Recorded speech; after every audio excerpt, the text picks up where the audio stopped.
Each year, Microsoft Research hosts hundreds of influential speakers from around the world, including leading scientists, renowned experts in technology, book authors, and leading academics, and makes videos of these lectures freely available.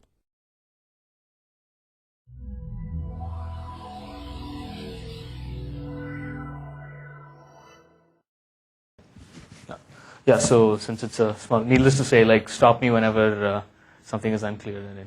It's going to be a pretty informal talk. So yeah, this is titled Parallel Monotonicity Reconstruction. This is joint work with Mike Sachs, and it's in the upcoming SODA.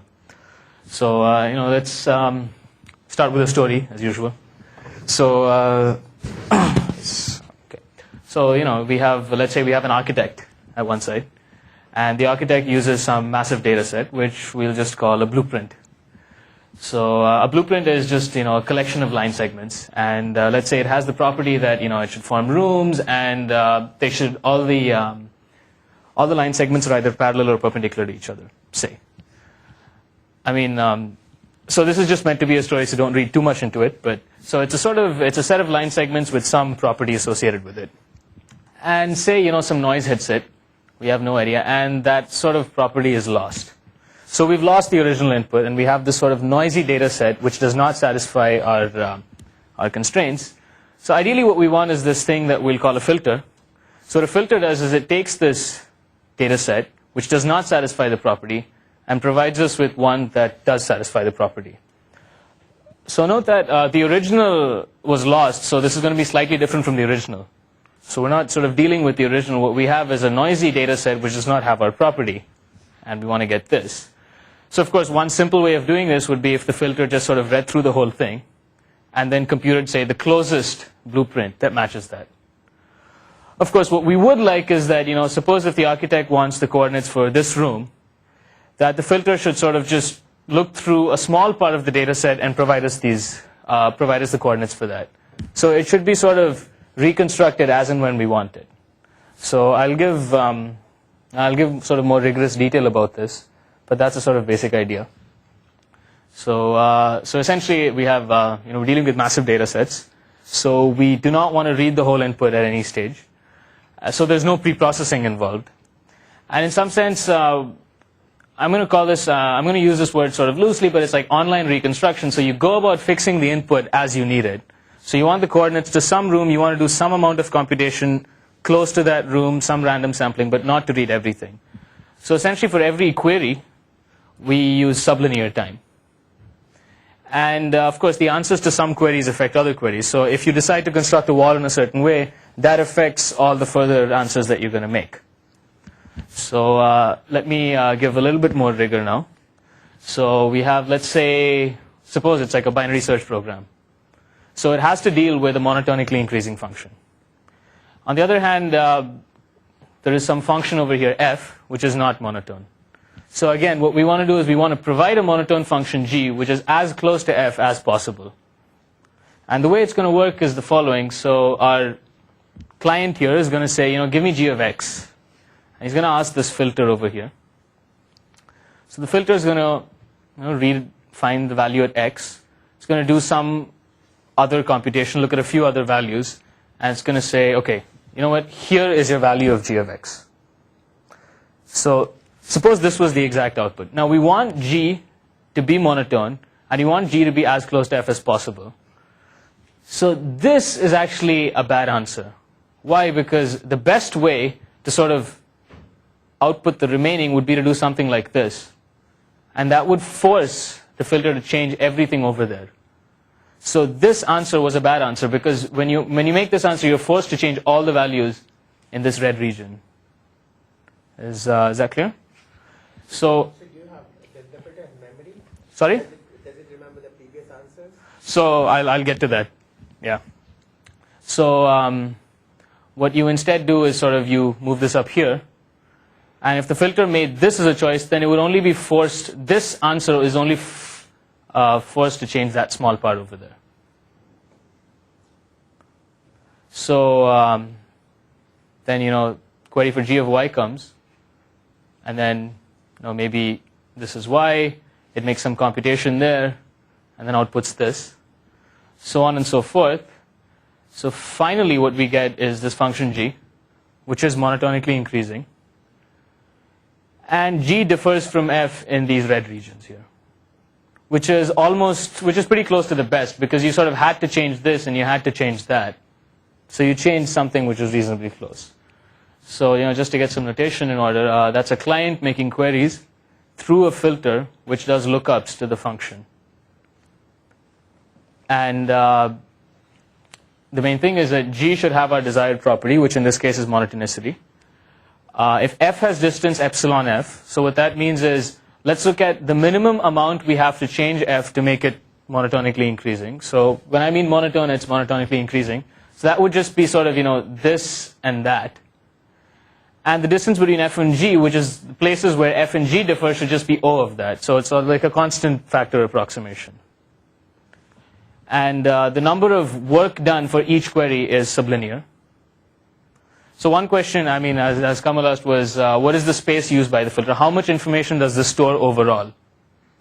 So this is a problem that was discussed before, and in that, so you could do something like this, except the space used by the filter was linear, because it would actually store all the previous answers, but it would still be able to handle each lookup in sublinear time. And the other thing is that this function g actually depended on the sequence of queries. So is that clear? Okay. So instead, let's ask another question, which is whether you can do this in parallel, which is essentially to say there's someone here who's asking for g of x, and there's another guy who's asking for g of y, and someone else is asking for g of z, and all of this is sort of coming in parallel. And ideally, what we want is that all of these guys should be sort of seeing the same function, the same final function g. So in that case, obviously, what the filter does cannot depend on the sequence of queries, because that doesn't make sense here. So what we would like is something like this. There's some sort of, say, common sublinear string, some random seed. And we provide the same seed to each of the filters. And then the filters behave deterministically. So then g of x is just going to be this procedure filter run on the random seed, which is fixed, and on x. So it's a deterministic procedure. And the guarantee is that g is going to be monotonically increasing, and the distance between f and g is epsilon f. So essentially, what we would like to do is construct some deterministic procedure of this form. So is everyone following me here? And it's sort of, so in some sense, g would be obtained in parallel. That is, we can sort of, with little space, so very little has to be remembered. So you won't have to remember all the answers to the previous queries. The total storage required will only be sublinear. And actually, at some level, it's sort of, to me, it's not obvious that something like this can be done, because you have this deterministic procedure with just a fixed random seed, and somehow magically the output is monotone and not too far from f. You don't have order of epsilon f there, the distance? Sorry, it should be O of, yeah, it's O of epsilon f. Yeah. And all these people should get the same. All of them should be getting the same thing. So what we can just say is that we just want to construct this procedure. We want to construct a procedure that can do the following, because this is a deterministic procedure. So all people are just provided with that same. It's just going to be a random seed, basically. And these are going to hold with very high probability over the seed. Probability of error is sort of vanishingly small.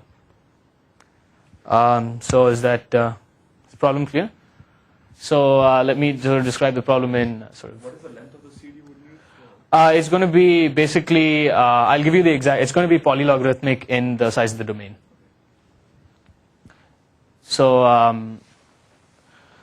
So what we're going to describe is a filter for monotone functions with this sort of parallel property. The functions we'll be dealing with are functions on the d-dimensional lattice. So it's a discrete domain. It's basically n to the d. To any sort of the range is just considered to be reals. So we don't assume anything on the range. So we have some oracle access to f. So given some domain point, we can get the function value. The domain is basically, it's a partially ordered domain. So I'll describe exactly what the partial order is for higher dimensions. I'll do that. and we assume d is just some constant. So the distance, which is epsilon f, and the best way to explain it is as a picture. So suppose it was just a function from n to r, then the distance would be, look at the minimum possible part that you have to change to make it monotone, and you express it as a fraction, so you just divide it by the total size of the domain. So this is the distance to monotonicity. And so you can define this distance for any for lattices or anything like that. And the exact parameters are, so we're going to output a monotone function g, so that g of x looks like this. The time for each computation is going to be log n to the O of d, so it's just polylogarithmic. The distance between f and g is going to be epsilon times this some factor that depends on d. And as you asked, s is basically going to be a random seed of, again, polylogarithmic size. And so the total space that we require throughout the whole procedure will be sublinear. It'll actually just be this much space. So I mean, even for one dimension, it's sort of surprising. For higher dimensions, it's I don't know. It's sort of to me, it's almost magical that this can happen. So are there any questions about the problem? So say you wanted to do this in one dimension, right? In the picture that you've shown, right? And you didn't want to do it in sublinear time. You just wanted to do it. Okay. Did you scan across from left to right and move everything up? You wouldn't be able to move it at that point. So you might have to consider. Because, so for example, suppose let's say that this portion was missing. Suppose you were starting from there. So the ideal thing would, well, okay, so this is likely. Suppose you were starting from, I don't know, from there, something like that. So there's a small portion that you have to move down. It'd be better to move the initial segment. Yeah, but then you would only know that when you move sort of further into the future. So you wouldn't be able to do it at that point. You can't do it in a streaming fashion. So there's some sort of look back that's necessary. So I mean, presumably, if you got like multiple passes where you go forward and backward, maybe you could do that, but not in a single pass. So any other questions? But monotone functions have like positive derivative. Is it possible to play with the derivative and then try to do it like scanning of the? So the problem with scanning over here would be that, I mean, there could be some initial segment that looks monotonically increasing, but because you don't want to change the function too much, it's that initial segment that you have to push down. So as soon as you go to this non-monotone part, you see a negative derivative, but you don't know whether you should change your segment or what's going to come in the future. So you have to sort of read the future, see if that's good, and then sort of go back. Is it polynomial time solvable if you know the whole graph of time? Yeah. If you knew the whole thing, in this case, you can use some dynamic programming, and you can get the exact epsilon f. Even for these lattices, I think you can basically do it for any partially ordered domain. You can compute this distance epsilon in polynomial time. What's the dependence on dimension d? No. So if for any partially ordered domain, you can do it in size polynomial in the size of the domain. So essentially, so I can discuss this later. It's sort of some kind of vertex cover of some special graph, and you got to play with it a bit. Okay, so just to draw some connection, I mean, because all the things of there's property, there's sublinear, so it's very natural to think of property testing as something that's related. So property testing basically says take the universe of all inputs, and then you take the set of inputs that have the property, and say you take the set of inputs that are epsilon far from the property, because you define some notion of distance between inputs. So property testing says you decide whether something has the property or is epsilon far from the property. There's something known as tolerant testing, which basically says distinguish between things that are epsilon 1 close and epsilon 2 far. So you sort of have more granularity there. And reconstruction, in some sense, is in some sort of vague sublinear sense, is to say take any input and sort of get the closest input in P, or an approximate closest input in P. So this problem, as is, was discussed in a paper with Aylon, Chazelle, and Liu. But what we had was we didn't have any parallelism. The filter would use linear space because it actually remembered all the answers before. So that is a pretty believable result. And so again, G depended on the sequence of queries. So here what we do is we get rid of those restrictions. And actually there have been many property testers of monotonicity. It's been like a long series of work, and we use sort of some basic techniques from there as well. So just to abstract out how is it that we beat linear, is essentially it's like we have a bunch of balls, we have a constant fraction of green and red, say, and you want to know how many green balls there are. So of course in constant time, just choosing a random subset, you get a pretty good answer. And of course, if it was deterministic, it would have to be linear. So this is essentially the way that we're going to use randomness.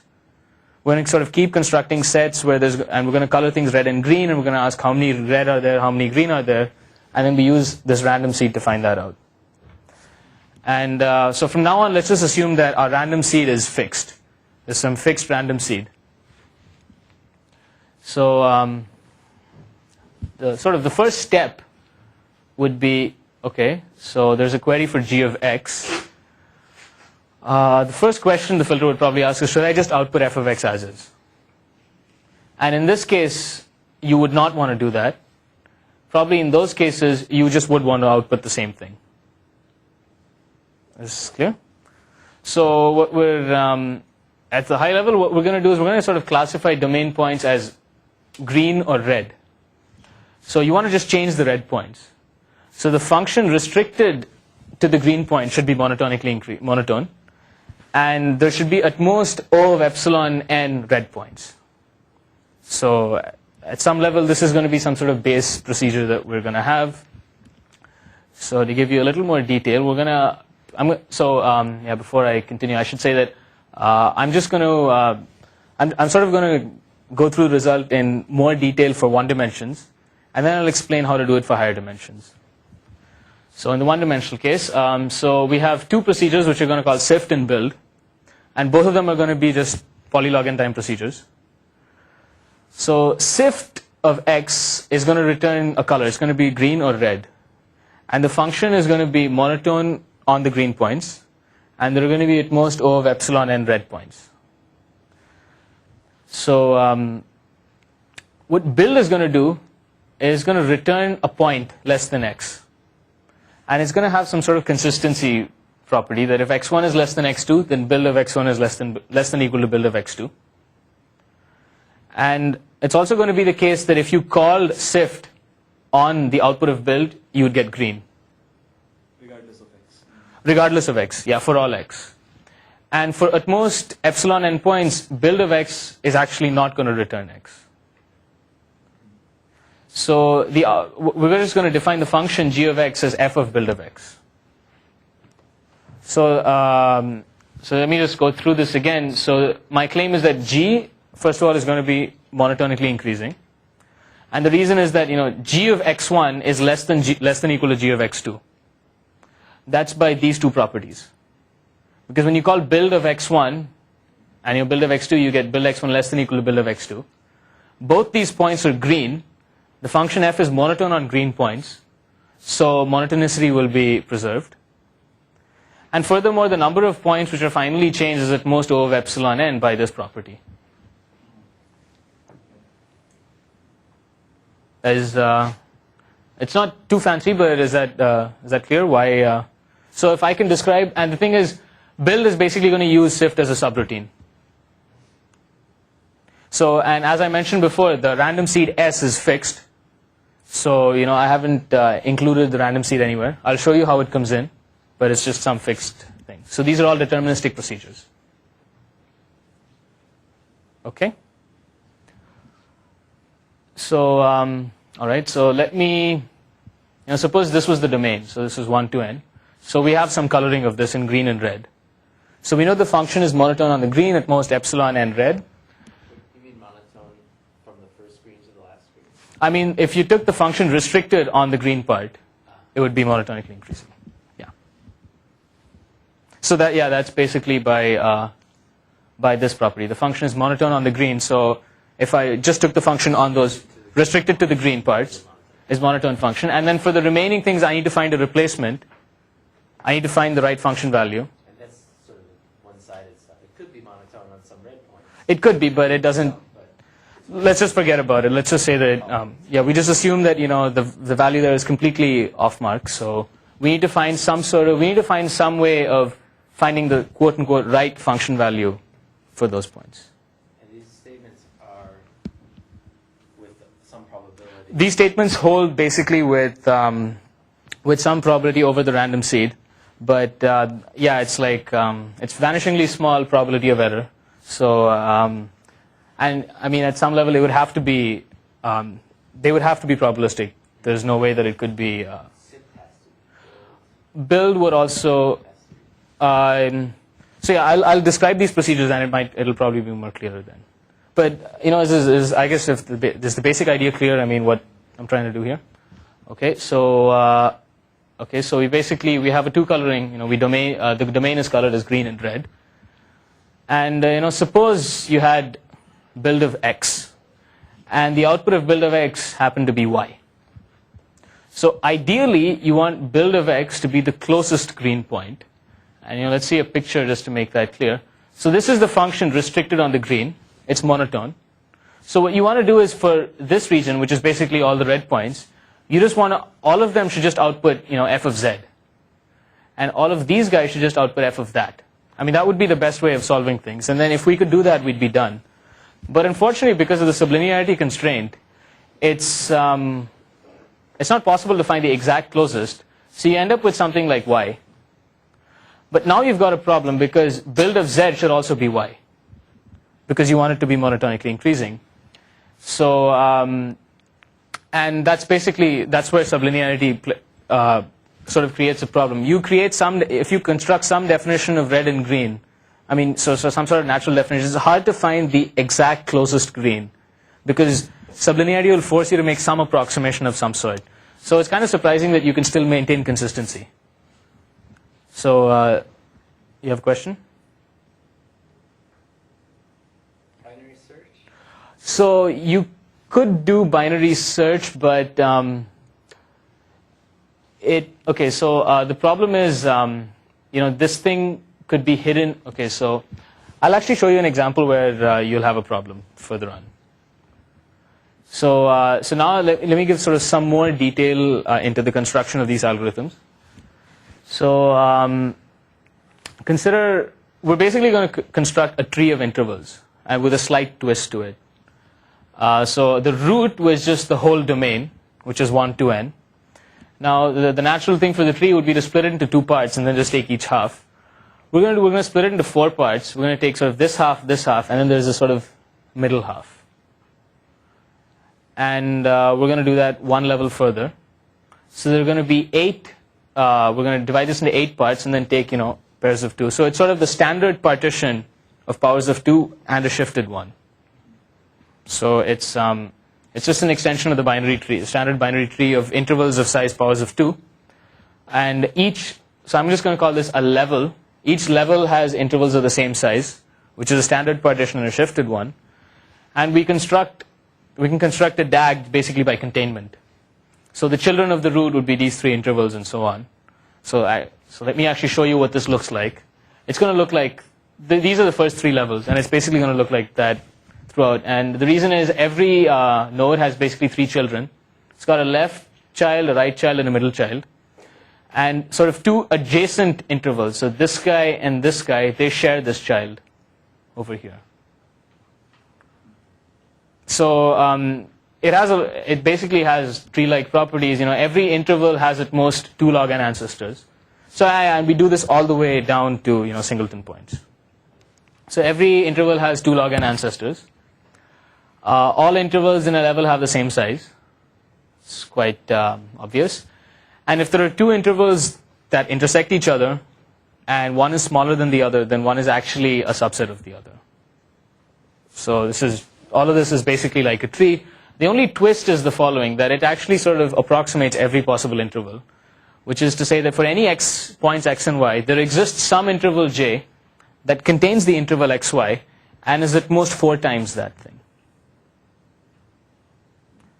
So just to contrast, consider the binary tree. consider this interval over there. This property does not hold because there's no interval that completely covers x and y and also approximates it. And that's the only reason why we have to do this sort of funny construction. Okay, so yeah, is this clear, I guess? So let me now describe what is this red versus green. So consider some point, this point. This is called a violator because this is a violation to monotonicity. So I call this as a violator of that. So let's call x red if there exists some interval where a majority of them are violators. So for example, look at this. In this interval, a majority of the interval are violating that point. So therefore, we're going to call that point red. And the opposite of red is going to be green. So any point that is not red is green. Incidentally, I figured out that red and green are actually opposite in terms of the color wheel. Maybe that's why that stop and go are actually opposite. Anyway, strange discovery. Anyway, so the function f is going to be, there's a lemma that it's a sort of thing that's known about monotonicity, that f is going to be monotone on all the green points, and they're going to be at most O of epsilon n red points. And actually the O is like, it's just like 2 epsilon n. So so we're not going to exactly give this characterization. We're going to sort of approximate this characterization. Because this is not something you can exactly do in sublinear time because, this basically says x is red if there exists an interval. And we only have like some sort of subset of intervals. But every interval we have approximates, that is for any interval here, we have some sort of approximating interval in our DAG. So let me show you how to actually do this Sift thing, the red and green. So consider x and look at the DAG and take all ancestors of x. So there are basically sort of 2 at each level, and there are 2 log n such ancestors. And each ancestor find the fraction of violations with x. So that would be, you take this interval, x is there, and you find the fraction of guys that are violations with x. And if it's more than, say, 10%, some sort of constant, basically something less than a quarter, then you just say x is red, otherwise output x is green. And of course, the way you find this fraction is you use that random seed. And so what you're doing is you're reusing the same random seed for every interval. But that actually doesn't matter. You can do a union bound and show that things are going to work out. And you can do this in polylog n time, actually, because there are only polylog n ancestors of this. You know all of them. And in each, there's like some, the seed is of size polylog n, so you only have to sample polylog n points. And then you can find this. And what you can show is that, of course, that f is monotone on the green when defined in this way. And at most O of epsilon n are red. So just to, so that you digest this. Any questions about this? So the O of epsilon comes from whether you took 10% or 90%? Yeah, so there's one O that, yeah. So you have to, it has to be more than 50%. But actually, in this case, it actually has to be more than sort of, it has to be more than 25%. Because you've approximated up to 4, yeah. So, or rather, actually, maybe it's like 1 over 8 or something. Yeah, it's 1 over 8 that, so you get half from, yeah, here it has to, you have to take majority, you have to take 50%. And then here, because of this fraction, you get, an extra O. So yeah, so we didn't really sort of optimize the constants, but presumably you can, yeah. Okay, so why is it true that with high probability all the green points are monotone? Okay, so that comes about because of this.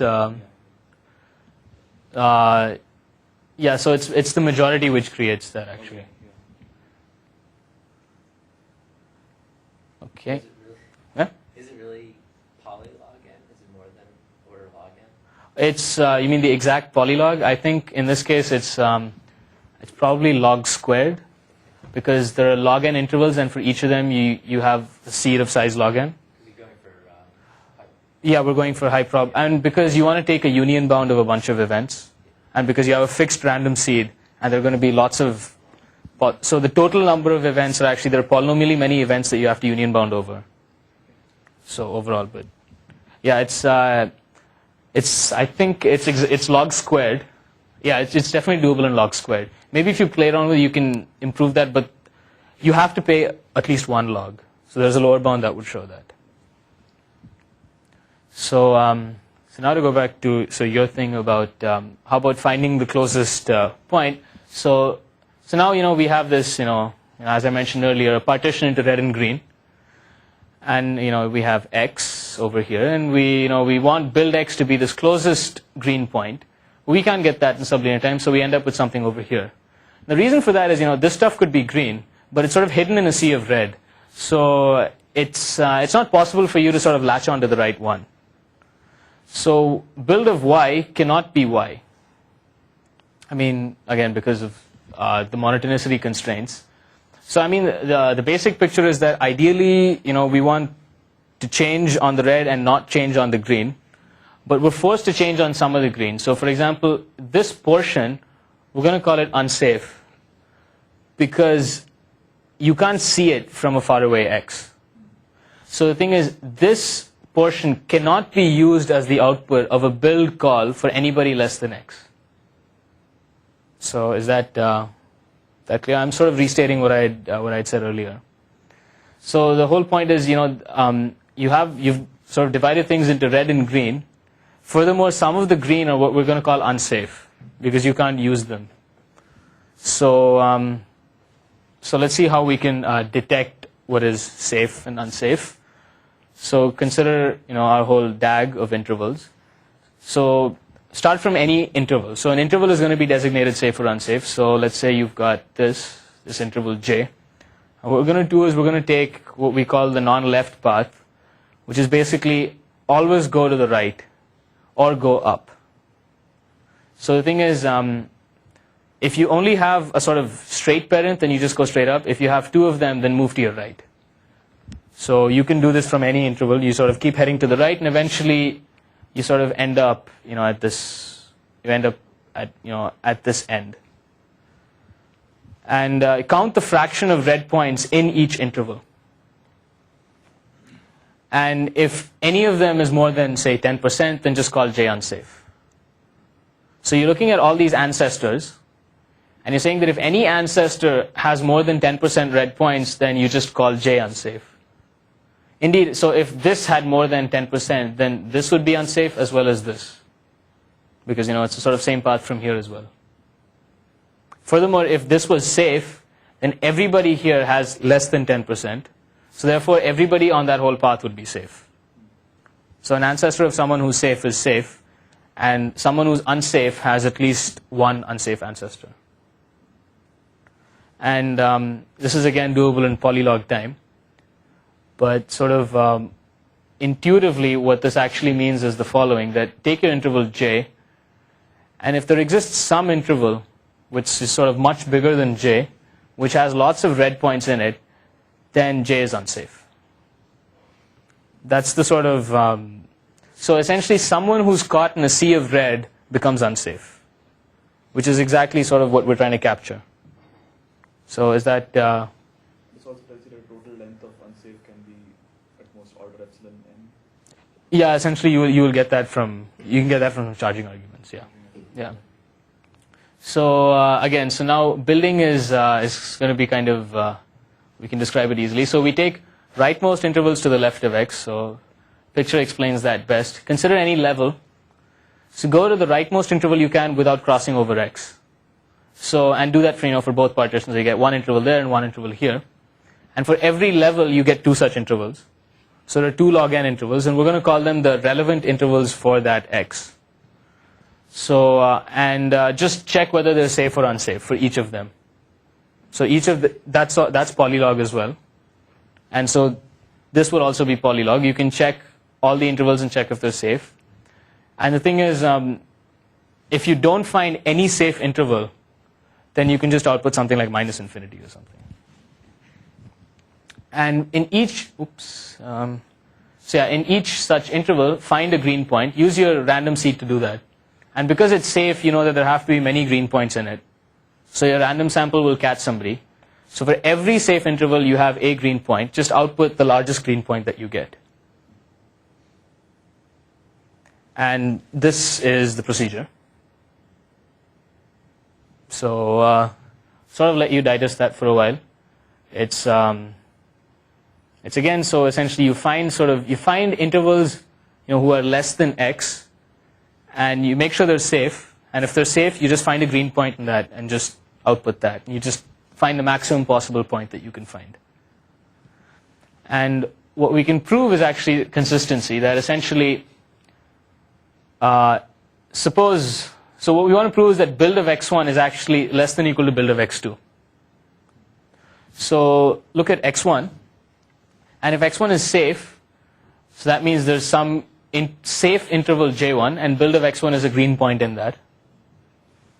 Now, since j1 is safe, there exists an ancestor of j1, j2, which is also safe and which is relevant for x2, which means that it's basically to the right, just to the left of x2.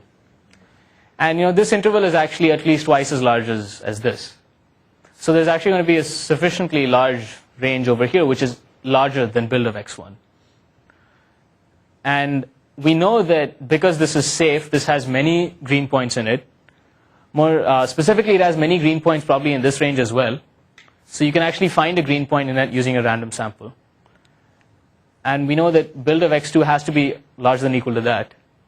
So build of x1 is going to be less than or equal to build of x2. And this is essentially, it's a sort of vague sketch, but with a little bit more rigor, this is the proof. And this shows that the function g that we get is going to be monotonically increasing.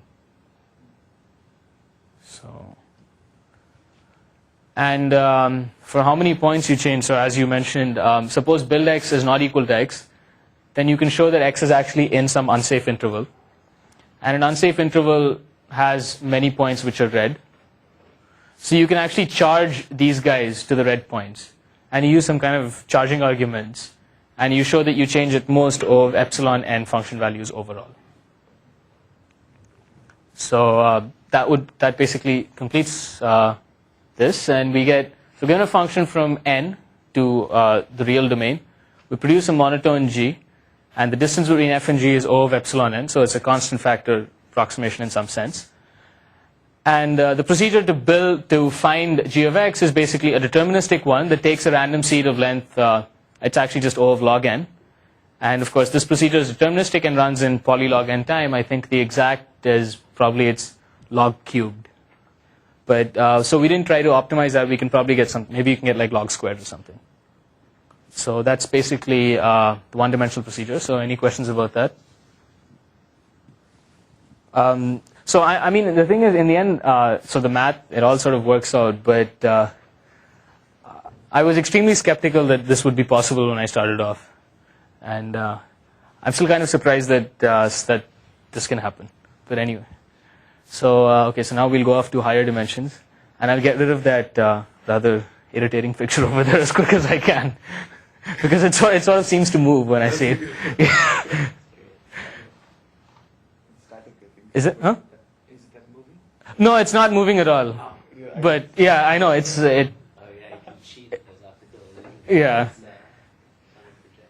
It's really disturbing. But In the one-dimensional case, how much randomness do you need to get out of your random string? Do you need a full pseudo-random generator? so you need log n bits of independent randomness essentially. And do you need to? Okay. So yeah, so you need. I really doubt that you could do with. Well, you probably need log squared n bits. So it's yeah. You basically need to be able to generate log n random numbers from 1 to n. If you can do that, then you'd basically be done. So now, actually the thing is, So the way we had initially worked this out is that we came up with some procedure that uses less space, then use some like pseudo-random generator and something.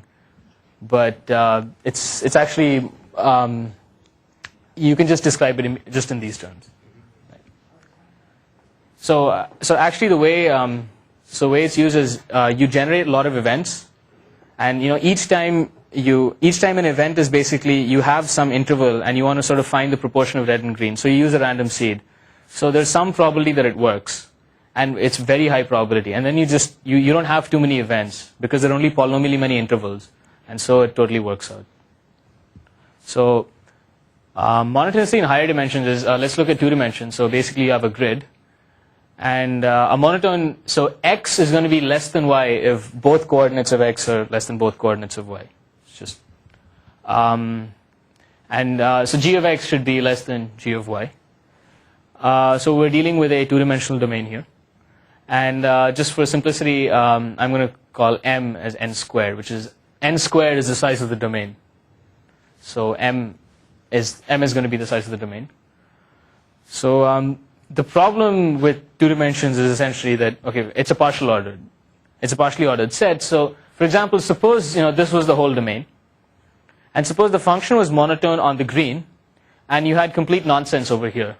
So all the values were, I don't know, minus infinity or something that's completely useless. So the question is, what should you replace? I mean, what is the function value of this in G? So what is G of that point? And well, I mean, ideally you would want to take the max of all the G values there. So to contrast with, with 1 dimension, I mean, if you have some green portion, then all you need to do is sort of find the maximum point. But here you need to find all the maxima. So you need to sort of find the points which are not dominated by any of the green point, and that essentially gives you, there could be a linear number of incomparable points. So the problem is, I mean, you're using a sublinear set to somehow approximate this. So, you get something like, say you were using this set to approximate the value over, to get the right value there. Well, you're going to end up missing all these red points. Because it could be possible that the function value at all the blue is actually less than the function value at the red. So, if you choose this to be the maximum of the function value at the blue points, these guys will be forced to change even though they're in the green part. So, so again here, so sublinearity creates a problem here. So is this, I don't know, I guess it's a sort of slightly subtle point, but I hope it's clear. So in some sense, and because of parallelism, these missed points, they need to know that they have to change. So they need to sort of figure out that, hey, wait, this guy cannot see us, so we have to change our value. What would be the size of the boundary like this? It could be order n? It could be order n. It could be. Still sublinear, right? So we're looking at polylogarithmic, right? Yeah, it's still So we're looking at sublinear in n, and because we assume d is a constant. Okay. But yeah, even if d is a constant, it's still sublinear. But yeah, we're looking for like very strongly sublinear algorithms. Okay. So and the thing that it's actually doable in log n to the d, right? No. Right. So again, so we have a sifter build. Sift says green or red. F is monotone on the red, and there are at most O of epsilon m red points, and the O hides a 2 to the d. So from now on, when I say O, I'm hiding some 2 to the d or 2 to the d squared or something like that. So what build is going to do is instead of returning a single point, it's going to return a set of green points less than x. So this is going to be some sort of sublinear, some snapshot of whatever is less than x. And it's going to be sort of very delicately constructed because the output g of x will basically be the maximum of the function values in that set.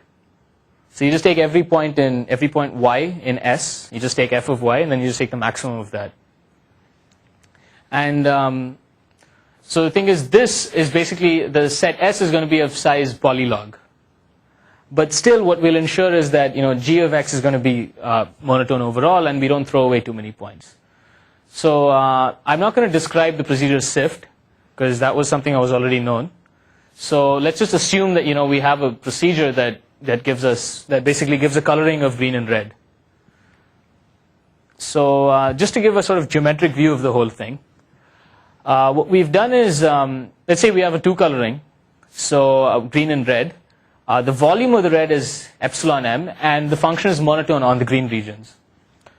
And say, for reconstruction, we need to find out what is the value of g on that point.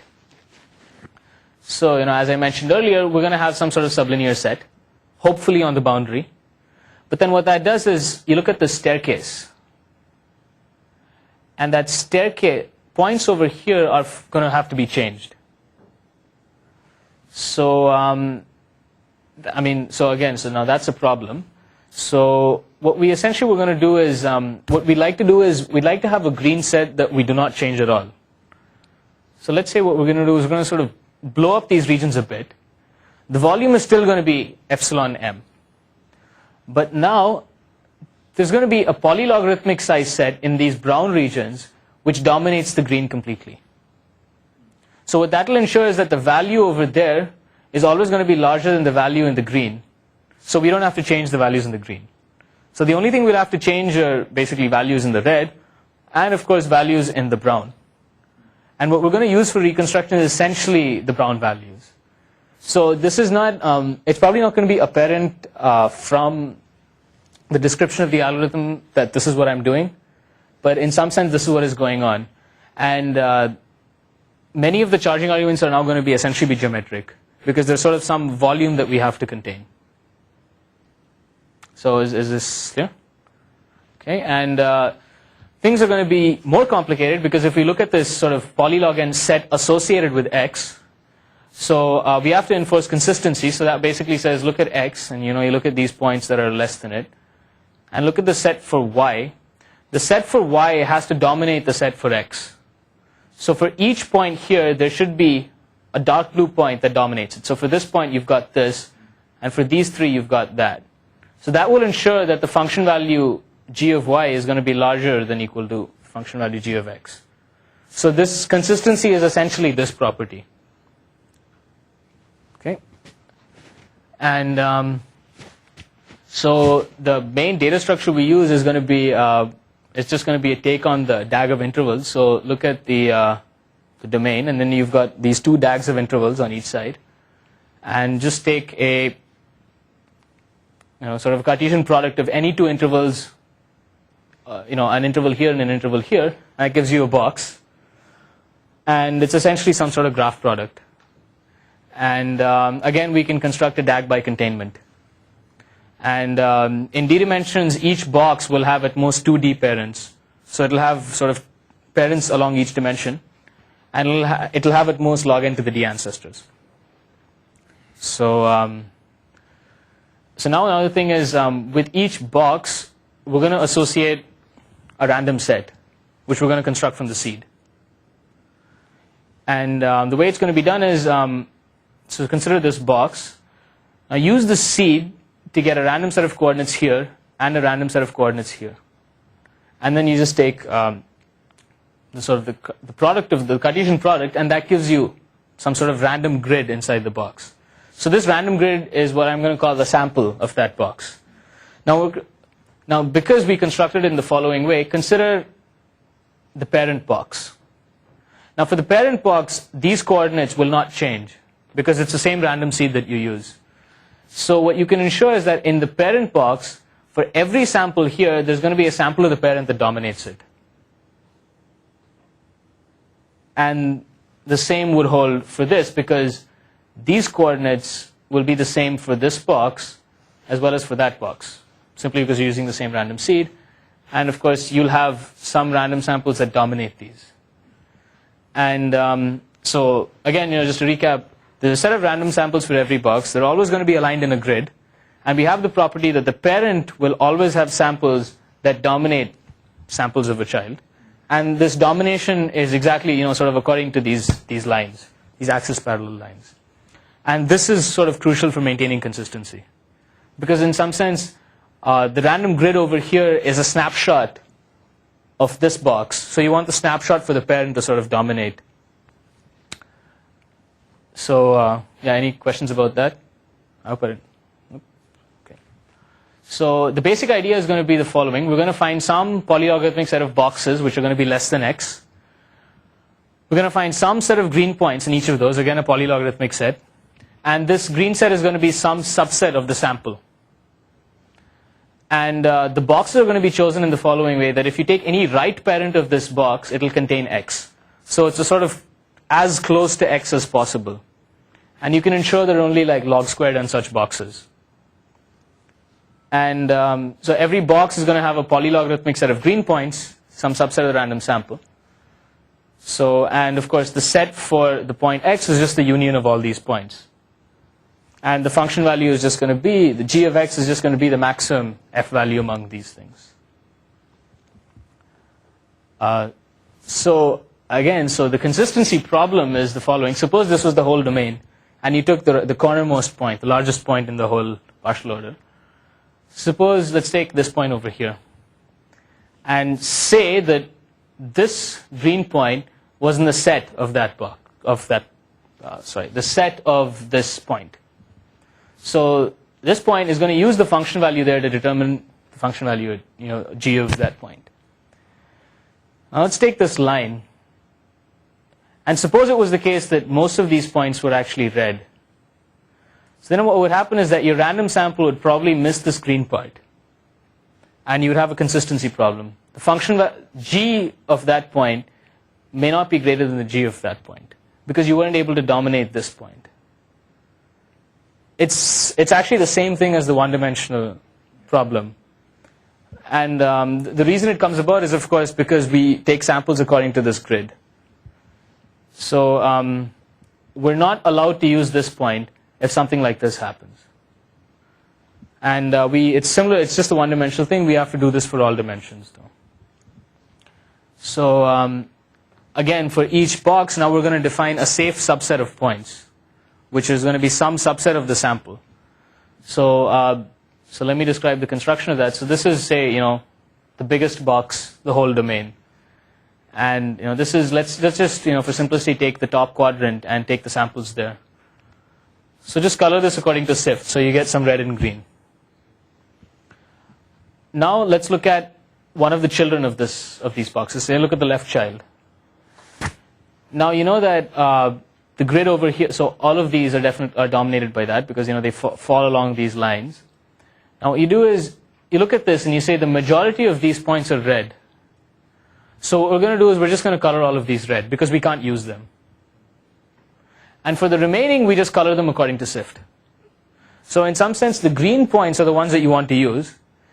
According to Sift, there could be green points there, but because there's a majority of red points there, you just color it all red. Sort of gratuitously do that. And you do this for this direction as well. So again, a majority of this is red, so you color all of these red, and then the remaining you color according to Sift. And suppose you consider this box. Now this box has two parents, so you'd have to you would say that, okay, along this line the majority are red, so all of these are going to be red, and all of these were red, so all of these are going to be red. So you have to do this along both directions. And essentially, finally in a box, a point which is finally green is going to be part of its safe set. So, and of course, more than one parent need to be considered, but for all boxes, you can find all the safe points in that box in polylogarithmic time, because you only have to look at the ancestors, and you can do this thing recursively. So I'm not going to get into this, but with this property, we can prove consistency. So we can prove that if you have x less than y, then the set for x is going to be dominated by the set for y. So g of x is less than or equal to g of y. And of course, how many points are finally changed? It's going to be some sort of, it's some geometric argument. Although we frame it completely combinatorially, it's something like, look at, suppose this was the initial coloring according to Sift. So the function was monotone on the green, and you had this red portion. Now, in this box here, take this line. Now, if you extended that line into the parent, a majority of that is red. So just color this red. So I'm just sort of describing some coloring procedure. So if you did that for all lines, what you would get is, sort of this whole region becomes red. Now if you move to this child, because if you take any line here, a majority in the parent were colored red, so you color all of this red as well. So this red region sort of keeps growing. So you can define, just just some sort of combinatorial procedure that mimics this. And what you can ensure is that the points that are finally left red are the only ones that are going to be changed. And this is the hard part. So surprisingly, I mean, for 2 dimensions, it works out pretty easily because it's just the product of 2 of them. But for 3 dimensions and higher, it becomes much more complicated. And essentially, it's sort of like saying if the initial volume of this is O of epsilon m, what is the final volume going to become? And you can show that the blow up is just going to be some factor that depends on the dimension. Exponentially. Yeah, so we get something that's like 2 to the d squared. And so the way I've described this is not a complete picture actually. So I'm sort of it's a little more subtle than that. So yeah, so it gets for 3D and more, we have to use slightly different arguments. So just to summarize, what we get is so we get sort of a parallel reconstruction algorithm for the d-dimensional lattice, and g of x, as is a deterministic procedure which basically takes a random seed of poly log n size, and the running time is log n to the O of d. The distance between f and g is sort of O of epsilon f with some factor depending on d. And here, I mean, the crucial thing is basically there's this data structure of boxes that we can sort of walk in and out of smartly. And there are sort of many combinatorial and geometric charging arguments that we use to finally pull everything off. So that's basically, that's this. Any questions about this? And so where we left now, I mean, the first thing to sort of that I'm sort of interested in is just to see whether this d squared is necessary. I don't think so. I think it should be like, it should be like 2 to the d. And more interestingly, whether this exponential dependence in the dimension is actually necessary.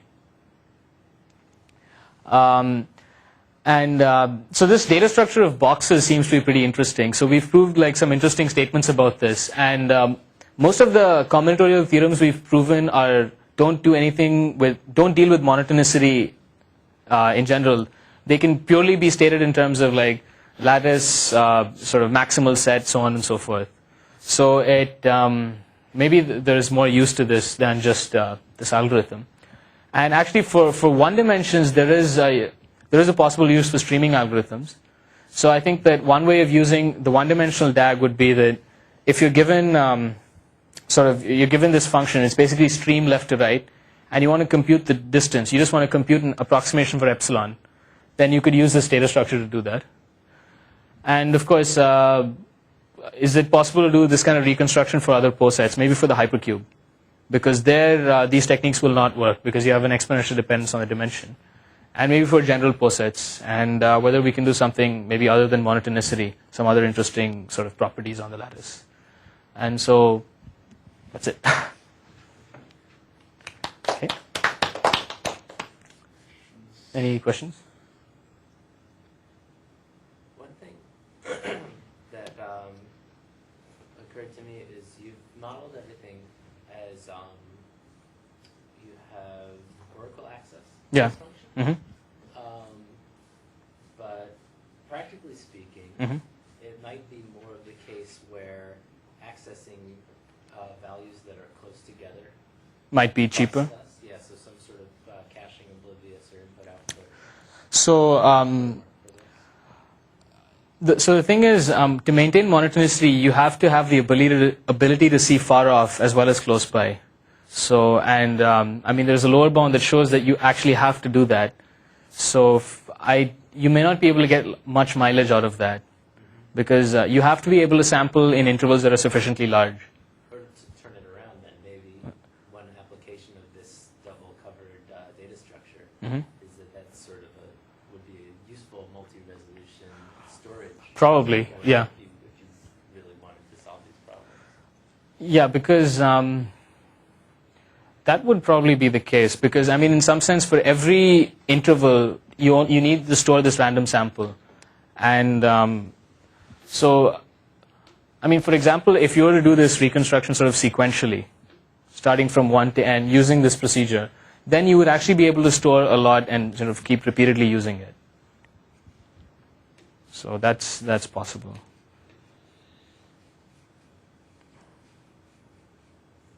Okay. All right. Thanks. Thanks a lot.